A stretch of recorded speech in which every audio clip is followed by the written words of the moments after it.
اب ان میں سے اب آخری آیت، 2 آیتیں ہیں، آخری آیت کا ترجمہ سماعت فرمائیں، لیکن اس کا شان نزول بھی سمجھیں۔ کیا کہ اس رکوع کی پہلی آیت میں میرے رب نے یہ فرمایا، ذرا وہ بھی میں پڑھ دوں کہ اللہ تعالیٰ نے کیا فرمایا۔ پہلی آیت میں فرمایا کہ وَإِن تُبْدُوا مَا فِي أَنفُسِكُمْ أَوْ تُخْفُوهُ يُحَاسِبْكُمْ بِهِ اللَّهُ، یہ فرمایا۔ پوری توجہ کے ساتھ سنیں، ہے علمی بات لیکن انشاءاللہ سمجھ آ جائے گی۔ فرمایا جو کچھ تمہارے انفس میں ہے، دلوں میں ہے، اس کو ظاہر کرو یا اس کو دلوں میں چھپا کے رکھو۔ جو خیالات بھی آتے ہیں، وساوس بھی آتے ہیں، ہر آدمی کو خیالات بھی آتے ہیں، گندے خیالات بھی آتے ہیں، ایسے خیالات بھی آتے ہیں جو ایمان کے منافی ہوتے ہیں، جو ایمان کے خلاف ہوتے ہیں، آدمی ان کو زبان پر لانے کی جرات ہی نہیں کر سکتا۔ ایسا ہے یا نہیں ہے؟ بولے ذرا، ایسا ہے نا؟ اور یہ کیوں ہے؟ اس لیے کہ شیطان مومن کا دشمن ہے۔ شیطان کیا ہے جی؟ مومن کا دشمن ہے، اور وہ چاہتا ہے کہ کسی طریقے سے گندے خیالات میں ڈالوں اور یہ زبان پر لائے، اور جب بندہ زبان پر لائے گا تو ایمان سے فارغ ہو جائے گا، ایمان اس کا ختم ہو جائے گا۔ اب بات یہ چلی ہے، اللہ نے فرمایا صحابہ کو رضی اللہ تعالیٰ عنہ مجمعین کو، جو دل میں آئے گا چاہے چھپاؤ چاہے ظاہر کرو، یحاسبکم بہ اللہ، اللہ تمہارا اس پر محاسبہ کرے گا، اللہ تم سے حساب لے گا۔ اب صحابہ رضی اللہ تعالیٰ عنہ مجمعین کانپ گئے، ڈر گئے۔ کیا اے اللہ کے رسول صلی اللہ علیہ وآلہ وسلم، آپ نے ہمیں جہاد کا حکم دیا، ہم نے تلوار لی، جہاد کیا، یہ ہمارے اختیار میں تھا، ہم نے جہاد کیا۔ آپ نے نماز کا حکم دیا، نماز پڑھنا، ہم نے اپنے اختیار سے نماز پڑھی، خوشی سے نماز پڑھی ہے۔ حج کا حکم دیا، آپ نے عمرے کا فرمایا، آپ نے زکوٰۃ کا فرمایا، آپ نے سارے اعمال کا حکم دیا، وہ تو ہم کر سکتے تھے، لیکن خیالات کا آنا نہ آنا، اچھے خیالات کا آنا، برے خیالات کا آنا، پھر نکل جانا، یہ ہمارے بس میں نہیں ہے۔ کیا ہمارا اس پر بھی حساب ہوگا؟ کیا ان خیالات پر بھی ہمارا حساب ہوگا؟ تو اللہ کے نبی سے صحابہ پوچھ رہے ہیں، آج کل تو مومن ڈرتا نہیں ہے، آج کل مومن نہیں ڈرتا، اس وقت صحابہ سنتے تھے اور ڈرتے تھے، صحابہ کانپ جاتے تھے، صحابہ روتے تھے، لرزہ بر اندام ہو جاتے تھے، لیکن آج مومن ڈرتا نہیں ہے، مومن میں خشیت نہیں ہے، خوف نہیں ہے، اللہ کی بڑائی نہیں ہے، اللہ کی عظمت نہیں ہے۔ صحابہ کانپ رہے ہیں۔ نبی علیہ السلام نے فرمایا، کیا تم یہ کہنا چاہتے ہو سمعنا وعصینا، ہم نے سنا اور ہم نے نہ مانا، یہ کہنا چاہتے ہو؟ تمہیں تو کہنا چاہیے سمعنا واطعنا، تم کہو اپنی زبان سے۔ صحابہ کو فرمایا نبی علیہ السلام نے کیا کہ سمعنا واطعنا، ہم نے سنا اور ہم نے مان لیا، تم یہ کہو۔ اب صحابہ کو پتا تھا خیالات ہمارے بس میں نہیں، ادھر نبی علیہ السلام فرماتے کہو، تو صحابہ نے کہنا شروع کیا۔ تفاسیر میں دیکھ لیں، لکھا ہوا ہے کہ جب صحابہ نے آپ کے کہنے پر یہ کلمات ذکر کیے، سمعنا واطعنا، یہ کہا، تو صحابہ کی زبان جو ہے لڑکھڑا گئی اور وہ رونے لگے۔ وہ کیوں رو رہے تھے؟ اس لیے کہ وہ صرف قائل نہیں تھے، عامل بھی تھے۔ میں نے جملہ تو بول دیا، آسان کرتا ہوں، صرف کہتے نہیں تھے، جو کہتے تھے اس پر عمل بھی کرتے تھے۔ قائلین نہیں تھے، صرف قائلین کے ساتھ ساتھ عاملین بھی تھے، وہ عمل کرنے والے بھی تھے۔ صحابہ کی زبان لڑکھڑا گئی اور صحابہ نے کہا سمعنا واطعنا غفرانک ربنا والیک المصیر۔ میرے رب کو صحابہ کا یہ کہنا اتنا پسند آیا، اللہ نے قرآن بنا کے نازل فرما دیا، اللہ نے قرآن بنا کے نازل فرما دیا۔ اور پھر میرے رب نے کہا میں خوش ہوں اے میرے نبی، تیری اس جماعت سے میں خوش ہوں۔ ہاں جی، اللہ خوش ہے یا خوش نہیں ہے؟ ذرا اونچی آواز سے کہیں نا۔ آ رہے ہیں سور والے، پھر آ رہے ہیں، آپ بولیں گے انشاءاللہ، لیکن بے سورے کے ساتھ بھی تو بولو نا تھوڑا سا۔ ہاں جی، اللہ اس جماعت سے خوش ہے یا خوش نہیں ہے؟ بولیں ذرا، کس جماعت سے خوش ہے؟ صحابہ کی جماعت سے، ایک ایک صحابی سے اللہ خوش ہے۔ وَكُلًّا وَعَدَ اللَّهُ الْحُسْنَى، ہر ایک سے اللہ نے جنت کا وعدہ کر رکھا ہے، ہر صحابی سے۔ سورہ حدید مہر ہے صحابی کے جنتی ہونے پر۔ ہاں یہ بھی پتہ چلا کہ صحابہ جنتی ہیں، اور جو جنتیوں کو جنتی مانے گا تو وہ جنتی ہوگا۔ ان جنتیوں کو جنتی ماننا پڑے گا، ہاں کیونکہ ان کا جنتی ہونا منصوص ہے، اس پر نص وارد ہو گئی ہے۔ ہاں کاش کہ میں یہ الفاظ آپ کے سامنے تھوڑے مشکل نکال دیتا ہوں، ہاں یہ نہ نکالتا لیکن نکل جاتے ہیں، کیا کروں میں۔ ہاں ان پر قرآن آ چکا ہے، ان پر حدیث وارد ہو چکی ہے، کیا کہ صحابہ جنتی ہیں رضی اللہ تعالیٰ عنہ۔ ہمارا ایمان ہے اہل بیت نبی بھی جنتی اور صحابہ بھی جنتی ہیں، الحمدللہ۔ اب سنیں ذرا، تو اللہ تعالیٰ کو جب پسند آیا کہ جذبہ ان کا جو ہے ماننے والا ہے اور یہ اندر سے مخلص ہیں، تو میرے رب نے کیا کہا؟ فرمایا جو حکم میں نے پہلے دیا تھا نا کہ خیال آئیں بغیر اختیار کے بھی تو تب بھی حساب کروں گا، آؤ وہ پہلے والا حکم میں ختم کر دیتا ہوں، دوسرا حکم نازل کر دیتا ہوں۔ تو اللہ نے دوسرا حکم نازل کر دیا، کیا فرمایا؟ لا یکلف اللہ نفسا الا وسعها۔ اللہ کسی نفس کو، کسی جی کو اس کی طاقت سے زائد کا مکلف اور پابند نہیں بناتا۔ اللہ وہی حکم دیتا ہے جس کی اس کو کیا ہوتی ہے؟ طاقت ہوتی ہے، جو وہ کر سکتا ہے۔ اور ایسا ہی ہے، دیکھیں یہ آپ کو مثال میں سمجھا دیتا ہوں۔ کھڑے ہو کر نماز نہیں پڑھ سکتے تو بیٹھ کے پڑھ لو، بیٹھ کے نہیں پڑھ سکتے تو لیٹ کے پڑھ لو، اور اگر آپ رکوع سجدہ نہیں کر سکتے آپ رکوع سجدے کا اشارہ کر لیں، آپ نماز پڑھ لیں۔ ہاں تو یہ تو کوئی ایسی بات نہیں۔ لا یکلف اللہ نفسا الا وسعها لها ما کسبت وعلیہا ما اکتسبت۔ یہ ہر جی کے لیے وہ نیک عمل ہے، یعنی اس کی جزا ہے جو اس نے کمایا۔ فرمایا ارادے سے جو نیک عمل کیا اس کی اچھی جزا ہے، وَعَلَيْهَا مَكْتَسَبَتْ، اور ہر جی کے خلاف ہے، اس کے اوپر پڑے گا جو اس نے گناہ کمایا ارادے سے جو کیا اس پر سزا ہے۔ اور جو ارادے کے بغیر خیالات آ جاتے ہیں اللہ تعالیٰ نے وہ خیالات معاف فرما دیے، اللہ جل جلالہ نے وہ معاف کر دیے۔ فرمایا دل کے خیالات کو میرے رب نے معاف کر دیا ہے، کیونکہ ان میں قصد نہیں ہے، ان میں ارادہ نہیں ہے۔ اب شیطان محنت کرتا رہے، برے خیالات ڈالتا رہے، کچھ بھی کرتا رہے، لیکن یاد رکھیں اللہ تعالیٰ جتنے بھی خیالات دماغ میں دل میں برے آ جائیں، اللہ نے اس پر حساب بھی نہیں لینا اور اللہ نے اس پر سزا بھی نہیں دینی۔ باقی میں یہ عرض کر دوں کیا کہ بابٌ فی الوسوسہ، مشکات میں صاحب مشکات جلد اول میں ایک باب قائم کیا ہے کہ وسوسہ ختم کرنے کا کوئی علاج بھی ہے، اس میں مختلف علاج ذکر کیے ہیں، ان میں ایک تعوذ ہے، اعوذ باللہ من الشیطان الرجیم پڑھو وسوسہ ختم ہو جائے گا۔ ایک بڑا عجیب علاج لکھا ہے، کیا فرمایا سورہ اخلاص پڑھ لو اللہ تعالیٰ وسوسے ختم فرما دے۔ سورہ اخلاص پڑھنے سے وسوسے، اتنا آسان علاج بتا رہا ہوں، حدیث پاک کی روح سے بتا رہا ہوں۔ فرمایا سورہ اخلاص پڑھ لو۔ سورہ اخلاص تو میرے رب کو اتنی پسند ہے، ایک صحابی آپ صلی اللہ علیہ وسلم نے امیر بنایا، وہ قافلہ لے کر گئے جہاد کے لیے، وہ نماز بھی خود پڑھاتے تھے۔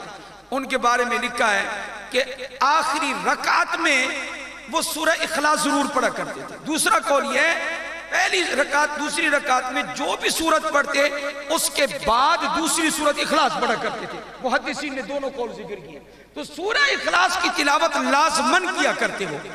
اب امیر سے کون پوچھے آپ سورہ اخلاص ہر رکعت میں کیوں پڑھتے ہیں یا آخری رکعت میں کیوں پڑھتے ہیں، آپ نماز میں کیوں پڑھتے ہیں آپ؟ تو واپس آ کر انہوں نے حضور علیہ السلام سے عرض کی، آپ صلی اللہ علیہ وسلم نے فرمایا اس سے خود پوچھو کہ یہ کیوں پڑھتا تھا، میرا صحابی کیوں پڑھتا تھا؟ تو اس نے بھی کمال جواب دیا، اس نے کہا اس لیے یہ لأنہا صفت الرحمن، اس لیے کہ اس میں میرے رحمان کی صفات کا ذکر ہے، اس میں رحمان کی صفات کا ذکر ہے، میں اس سے محبت کرتا ہوں اس سورت سے۔ آپ علیہ السلام نے فرمایا اخبروہ، اس کو خبر دے دو میرے صحابی کو خبر دے دو. کیا فرمایا؟ ان اللہ یحبک کما تحب هذه السورہ، کہ اللہ تجھ سے ایسے ہی محبت کرتا ہے جیسے سورہ اخلاص سے تو محبت کرتا ہے. جیسے تو سورہ اخلاص سے محبت کرتے، اللہ تجھ سے ایسی محبت کرتے. سورہ اخلاص کے بڑے فوائد ہیں. ایک مرتبہ پڑھو تو 30 پارے کے برابر ثواب ہے، تہائی قرآن. اور 3 مرتبہ پڑھ لو ہاں جی تو پورے، یہ انعامی ثواب ہے. ہاں جی یہ انعامی ثواب ہے. حضرت فرمایا کرتے تھے، ہم نے مشکات جلد اول حضرت ہی سے پڑھی، استاد مولانا شبیر اللہ صاحب رحمہ اللہ، وہ فرماتے تھے کہ انعامی ثواب ہے. انعامی ثواب اور ہوتا ہے، استحقاقی ثواب اور ہوتا ہے، یہ انعامی ثواب ہے. خیر بات چل رہی تھی، فرمایا ربنا لا تؤاخذنا. اب ذرا سننے کی بات ہے، میں ترجمہ کرتا ہوں. اے ہمارے پروردگار تو ہمارا مؤاخذہ نہ کر 2 کاموں پر. ان نسینا، اگر ہم بھول جائیں، بھول کر کوئی کام ہو جائے، او اخطانا، یا ہم چوک جائیں، غلطی ہو جائے. جی مثال کے طور پر ایک آدمی جی وضو کر رہا ہے، اس کا ارادہ کلی کرنے کا ہے جی، اب اس کو روزہ بھی ہے. اب یہ ہے کہ اس نے جو کلی کی تو غلطی سے پانی اندر چلا گیا، روزہ تو ٹوٹ جائے گا، لیکن اس کا ارادہ تو نہیں تھا. اب یہ خطا ہے، تو اس خطا پر اللہ تعالیٰ سزا نہیں دے. روزہ قضا کرنا پڑے گا لیکن سزا نہیں ہوگی کیونکہ یہ خطا ہے. تو نسیان اور خطا پر کوئی مؤاخذہ نہیں. ایک آدمی روزے کے ساتھ ہے اور اس کو یاد نہیں رہا میرا روزہ ہے، بھول کر اس نے کھا لیا یا پی لیا، اس پر کوئی گناہ.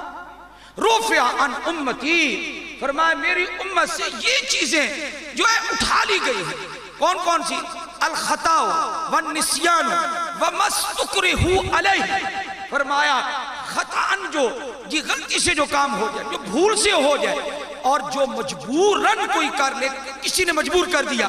ہاں جی مثلا ہم آپ کو ڈس کرتے ہیں، ہاں جی آپ اس وقت نماز نہ پڑھیں، اب نماز قضا ہو گئی، اب اس کو پستول دکھایا ہوا ہے، اب جو نماز قضا ہوئی ہے یہ جبراً اس سے نماز قضا کروائی ہے، بعد میں وہ کر لے گا لیکن اس پر اس کو گناہ نہیں ہوگا. تو جبری کام پر اس کو گناہ نہیں ہے.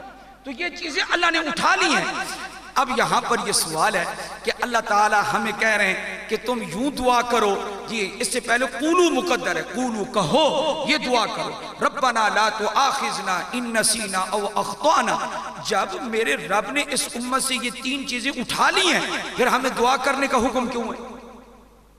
اشکال پیدا ہوا. پھر دعا کرنے کا حکم کیوں ہے؟ تو علامہ سیوطی رحمہ اللہ نے اس کا جواب یہ دیا ہے، یہ دعا حقیقت میں اعتراف و اقرار بنعمت اللہ، جو اللہ کا یہ احسان ہے. کون سا احسان ہے؟ کہ اللہ نے یہ چیزیں معاف کر دی ہیں.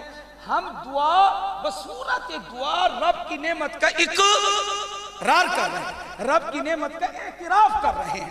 یہ ہے فرمایا ربنا ولا تحمل علینا اسرا، یہ اور نہ تو بوجھ رکھ ہمارے اوپر بھاری بھاری کاموں کا. بھاری بھاری کام، اسرا بھاری بھاری کام، کما حملتہ علی الذین من قبلنا، جی جیسا کہ تو نے ان بھاری کاموں کا بوجھ رکھا، احکام کا بوجھ رکھا ہم سے پہلے لوگوں پر. بڑے مشکل احکام تھے، بڑے مشکل. کن پر؟ ذرا توجہ کریں. بنی اسرائیل کے لیے زکوٰۃ کا حکم کیا ہے؟ 4تھا حصہ زکوٰۃ میں دو. ہمارے لیے کیا حکم ہے؟ 40واں حصہ. ہمارے لیے آسانی ہے نا، ان کے لیے مشکل. وہ کپڑے پہنتے تھے چمڑے کے، اگر اس کے اوپر پیشاب لگ جاتا تھا، نجاست لگ جاتی تھی، پانی سے اگر وہ دھوتے تو وہ پاک نہیں ہوتا تھا، وہ حصہ کاٹنا پڑتا. وہ حصہ اپنے چمڑے نہیں، یہ غلط ہے. ہاں وہ جو چمڑے کا لباس پہنتے تھے وہ، کیونکہ تکلیف مالا یطاق جائز ہاں نہیں، تو کپڑا کاٹنا پڑتا تھا. ہمارے لیے کیا حکم ہے؟ بس اس کو دھو ڈالو 3 مرتبہ، بس وہ صاف ہو جائے، پاک ہو گیا، کپڑا پاک ہو. ہمارے لیے کتنی آسان ہے نا، آسان. ان کے لیے بڑی مشکل تھی. اور میں ایک بات اور کہنے لگا ہوں، آپ حضرات تھک گئے ہیں مجھے لگتا ہے، ورنہ تھک گئے ہیں.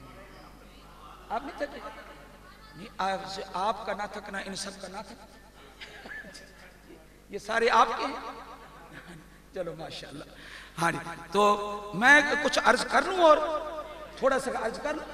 اچھا تو خیر جی، تو میں یہ عرض کر رہا ہوں، اللہ اکبر کبیر. پھر توجہ کریں جو میں اس وقت آپ کی خدمت میں عرض کرنے لگا ہوں. مجھے اس پر رونا بھی آتا ہے اور مجھے امید ہے کہ جس طرح اللہ نے اس دنیا میں ہمارے اوپر کرم کیا ہوا ہے اللہ تعالیٰ آخرت میں بھی سرخرو فرمائیں گے انشاءاللہ۔ اونچی کہہ دیں آمین انشاءاللہ، آمین کہہ دیں۔ توجہ ہے نا آپ حضرات کی بھائی، ذرا توجہ فرمائیں۔ بنی اسرائیل ان کے لیے توبہ کا حکم نازل ہوا، علماء بیٹھے تمہاری توبہ تب قبول ہوگی جب تم اپنے آپ کو قتل کرو گے تو توبہ ہوگی، ورنہ نہیں۔ ہمارے ہاں یہی حکم ہے، ہمارے ہاں کیا حکم ہے؟ ہمارے ہاں یہ حکم ہے سردیوں کی راتیں ہیں، آپ رضائی اپنے منہ پر ڈال دیں، آپ کسی کو نہ بتائیں کہ میں نے زندگی میں کیا کیا ہے، آپ صرف سونے سے پہلے یہ کہہ دیں رب اغفر لی، رب اغفر لی۔ آپ کی کسی کو سنائیں نا، آپ یہ کہہ دیں کیا، اے میرے رب میری بخشش فرما۔ اللہ تعالیٰ منٹ بھی نہیں لگائے گا اور آپ کے گناہ معاف ہوگا۔ تو جو وہ توجہ سے اگلی ہے وہ کیا، وہ یہ کہ بنی اسرائیل میں لوگ گناہ کرتے تھے، صبح دروازے پہ لکھا ہوا آ جاتا سرقہ البارحہ، اس نے آج کی رات چوری کی ہے، شاربہ الخمر البارحہ، اس نے آج کی رات شراب پی ہے، اس نے آج کی رات زنا کیا ہے، اس نے آج کی رات قتل کیا ہے۔ یہ سارے گناہ لکھے ہوئے دروازے پہ آ جاتے تھے اور وہ بندہ رسوا ہو جاتا تھا۔ اور آپ کو پتہ ہے کہ پہلی امتیں جب نبیوں کو نہیں مانتی تھی تو ان کی شکلیں بھی کوئی بندر کوئی خنزیر، ایسا ہے نا۔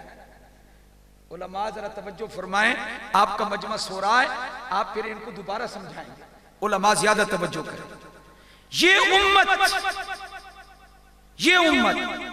گناہ جتنے کر لے، لیکن کبھی آپ نے نہیں سنا ہوگا کہ کسی کی شکل بدلی ہو، کسی کی شکل بدلی، کوئی بندر بنا، کوئی خنزیر بنا، نہیں بدلی نا۔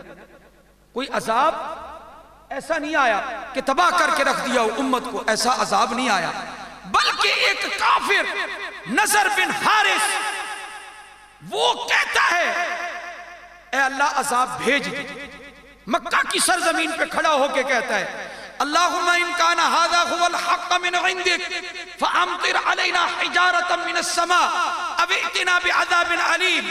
اے اللہ اگر یہ قرآن حق ہے، اگر یہ دین حق ہے، اگر محمد مصطفیٰ کی رسالت حق ہے، آگے اس کو کیا کہنا چاہیے تھا؟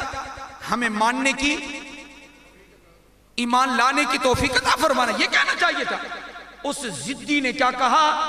اگر یہ حق ہے امطر علینا حجارۃ من السماء، آسمان سے ہمارے اوپر پتھر برسا یا ہمیں دردناک عذاب میں مبتلا کر۔ عذاب مانگ رہا ہے نا کافر عذاب، اللہ عذاب نازل، اللہ تو کیوں نہیں عذاب نازل کرتا؟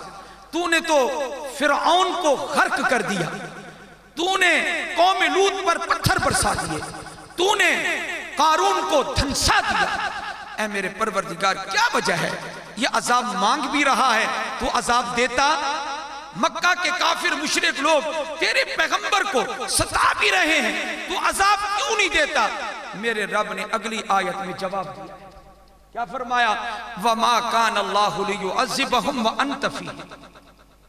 اے میرے نبی صلی اللہ علیہ وآلہ وسلم، جب تک آپ ان میں ہیں تو آپ کی برکت سے اللہ ان کو عذاب نہیں دے گا۔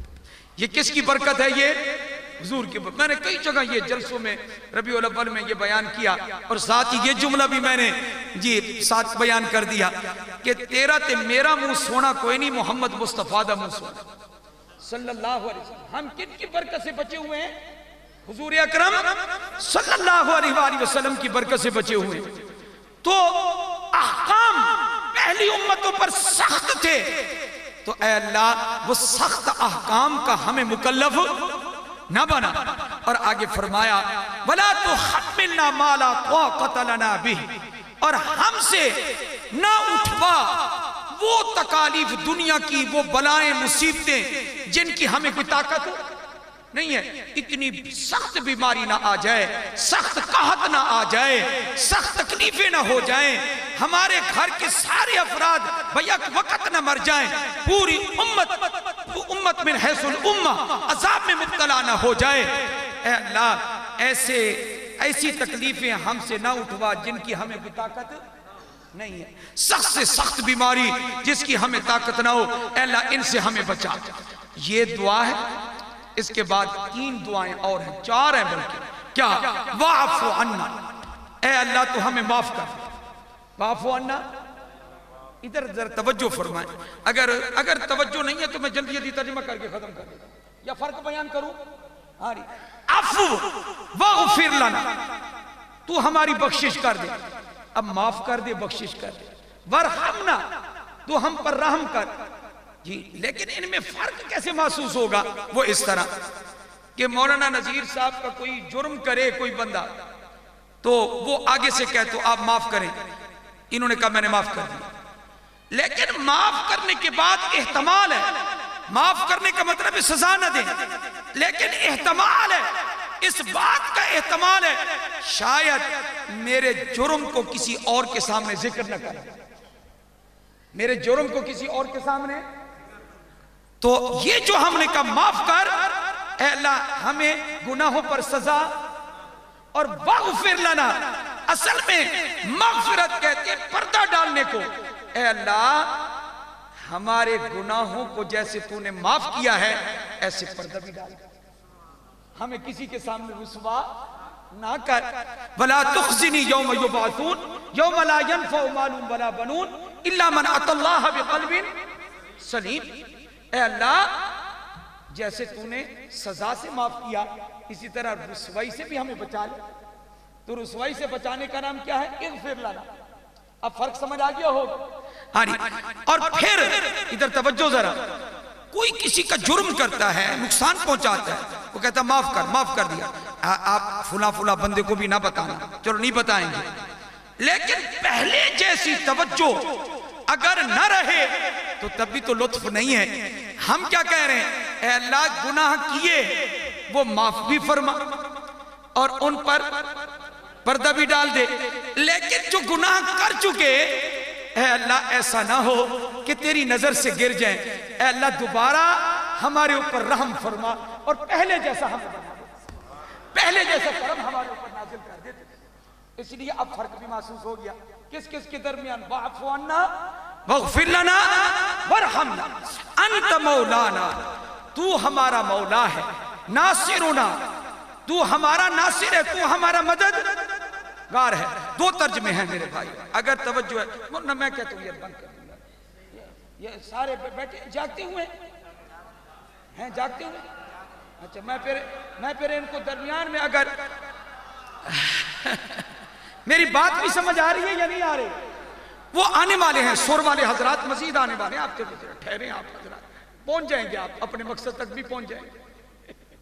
ذرا توجہ، انت مولانا، مولا کے 2 معنی ہیں، یہ بات ایک یاد رکھیں، مولا بمانا مددگار، مولا بمانا مشکل کشا، حاجت روا، آگے کہہ دو صرف اور صرف، اونچی آواز سے کہو، صرف اور صرف اللہ۔ یہاں ہم کہہ رہے ہیں انت مولانا، تو ہمارا مولا ہے۔ اب یہ جو مولا ہے یہ 2 معنوں میں ہے، جلالین میں بھی لکھا 2 معنوں میں ہے۔ یہاں نمبر 1 ناصر ہونا، تو ہماری مدد کرنے والا، تو اگر یہ معنی مراد ہے پھر آگے کے ساتھ اس کا انطباق بالکل صحیح ہے کہ جب تو ہمارا مددگار ہے تو اس پر فا تفریہ ہے، فانصرنا علی القوم، پھر تو ہماری مدد کر کافر قوم پر، مسلمانوں کو غالب کر اور کافروں کو مغلوب کر۔ دوسرا معنی یہ بڑا عجیب کیا کہ مولانا کا معنی ہے سیدنا، کہ تو ہمارا آقا ہے۔ سبحان اللہ، اونچی آواز سے کہیں نا، تو ہمارا آقا ہے، اور جو آقا ہوتا ہے وہ اپنے غلاموں کی مدد اور حفاظت کرتا ہے۔